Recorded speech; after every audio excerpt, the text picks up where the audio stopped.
Par Larry Hodgson 22 janvier 2017 troisième jour, jardin dans les environs de Miami. Pour ceux qui suivent le blog du jardinier paresseux, vous savez que je présente aujourd'hui la troisième et dernière journée de la tournée médiatique organisée par la FNGLA pour les membres de la Garden Writers Association, association des journalistes horticoles. Tournée qui a eu lieu du 17 au 19 janvier 2017. Encore une fois, le temps était parfait, chaud mais pas étouffant, environ 24 C, et ensoleillé avec seulement quelques nuages. Comme la première journée, nous sommes partis en autocar de Fort Lauderdale, Floride, en direction sud, pour commencer nos visites à Miami. Hyde Beach mur végétalisé en cours d'installation. Notre premier arrêt a été un développement appelé Hyde Beach Resort et Spa ou Sky Plan System, un fournisseur mondial de murs végétalisés. Installé d'un immense mur vert de 540 mètres de sur le façade d'un immeuble commercial, à tout autour du logo de l'entreprise. Ces plantes grimpantes sur treillis couvriront bientôt le mur de verdure. Ce n'était pas un mur végétalisé typique avec des plantes insérées dans des panneaux cependant. Ici on a utilisé des plantes grimpantes cultivées dans des contenants fixés sur une série de plateformes et de treillis. L'idée est que les plantes volubiles, soit la bignone rose Pandorea jasminwad, et le jasmin étoilé Trachelospermum jasminoide, se hisseront sur les treillis pour cacher la structure de l'édifice de vue. Bien sûr, ces plantations sont très jeunes, elles étaient en cours de plantation lors de notre visite, mais les treillis devraient disparaître sous du feuillage et des fleurs d'ici un an. Aqualina Resort et Hemp Spa. Jolie fontaine à l'accueil d'Aqualina Resort et Hemp Spa. Mur végétalisé dans le bureau de vente. Ici on a utilisé des plantes tropicales très tolérantes de l'ombre, principalement des philodendrons et des poteaux. Le mur végétalisé extérieur était couvert de chèvres,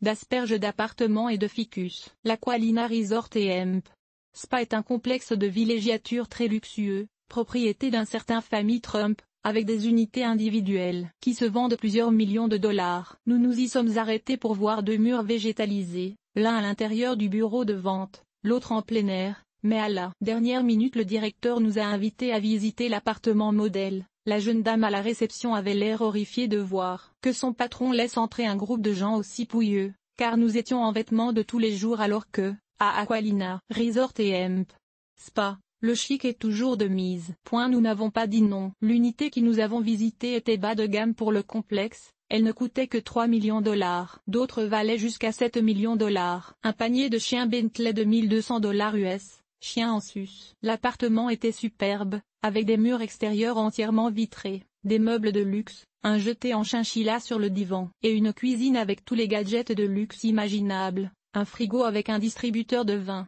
rafraîchi à point, plutôt que de l'eau, par exemple. Vue de la piscine et de la plage à partir de l'appartement. La vue aussi était superbe, donnant sur la piscine et la mer.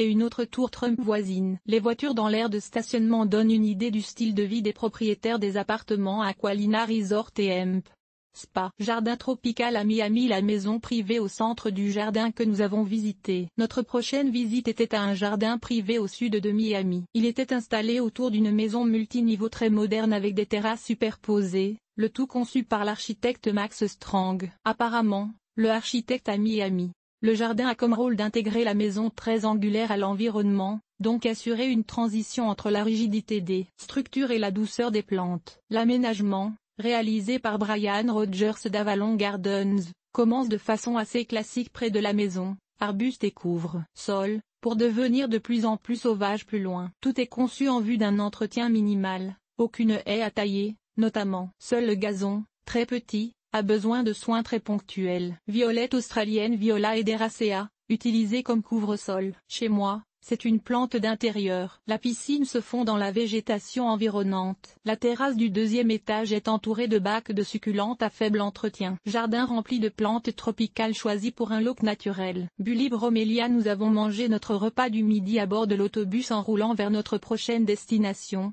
Bully Bromelia, à Princeton, au sud-ouest de Miami. C'est une toute nouvelle installation pour la famille Bully, ouverte seulement l'année dernière, mais la société a été fondée en 1977. Nous avons été accueillis par deux membres de la 4e génération de l'entreprise familiale. Siège social de Bully Bromelia des Bromeliaceae faisant un tour en canot. L'arbre de Noël fait en Bromeliaceae est une tradition chez Bully Bromelia. Je connais Bully Bromelia depuis longtemps, du moins, de réputation. Après tout, Je collectionne des broméliacées depuis 40 ans et les broméliacées bully sont souvent disponibles dans les jardineries québécoises. Il s'agit d'un grossiste renommé et aussi d'un important hybrideur de ces plantes citernes qui sont les broméliacées, notamment d'Echmea, d'Alcantara et de Neoregelia. Certains de leurs hybrides sont des classiques, Echmea Blue Tango, Neoregelia Dongé que j'ai cultive depuis des années, Echmea, Delmar et bien d'autres. Actuellement ils offrent plus de 400 variétés dans un vaste complexe d'ombrières et de serres. Les ombrières s'étendent aussi loin que l'œil puisse voir. La scène me rappelle les colorés champs de tulipes de la Hollande. Nous avons visité la ferme principale de Bully où les ombrières s'étendent à perte de vue. On nous a fait une grande tournée de l'établissement en répondant très bien à toutes nos questions. On voit bien que ces jeunes hommes ont les broméliacées dans le sang. Nous pouvions même acheter des broméliacées au prix de gros.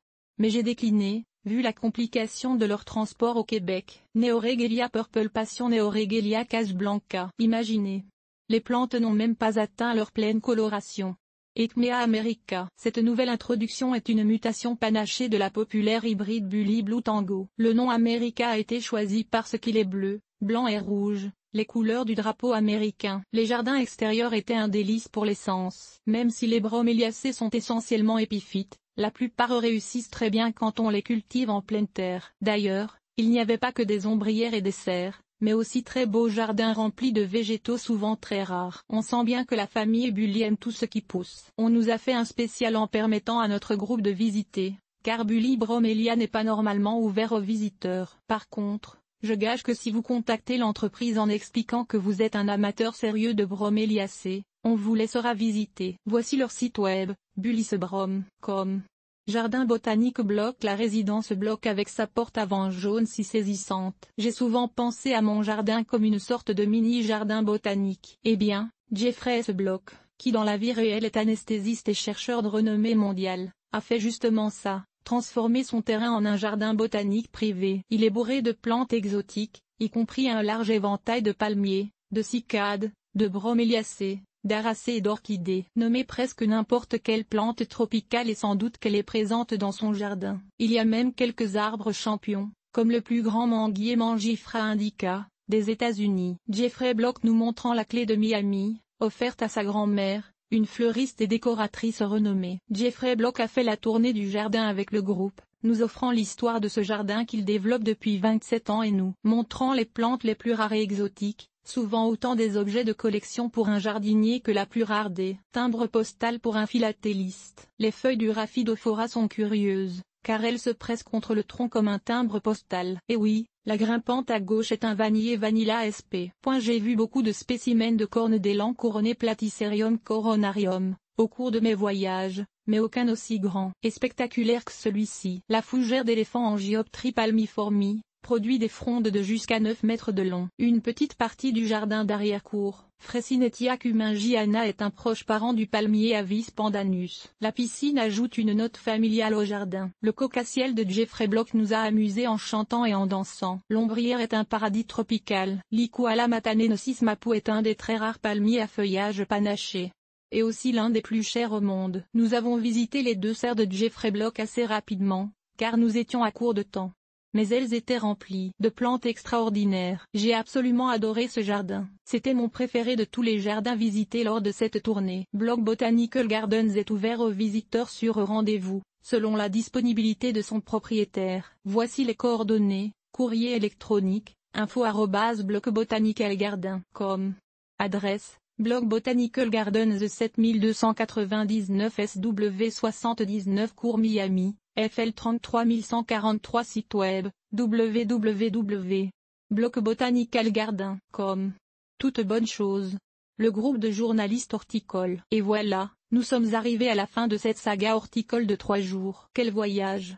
Et quelle plante extraordinaire! J'y retournerai n'importe quand. Merci beaucoup à nos hôtes de la FNEGLA, Florida Foliage, Growers and Landscape Association, Jennifer Nelly et Sylvia Gordon, pour tout l'effort qu'elles ont mis à préparer ce voyage et à l'accompagner.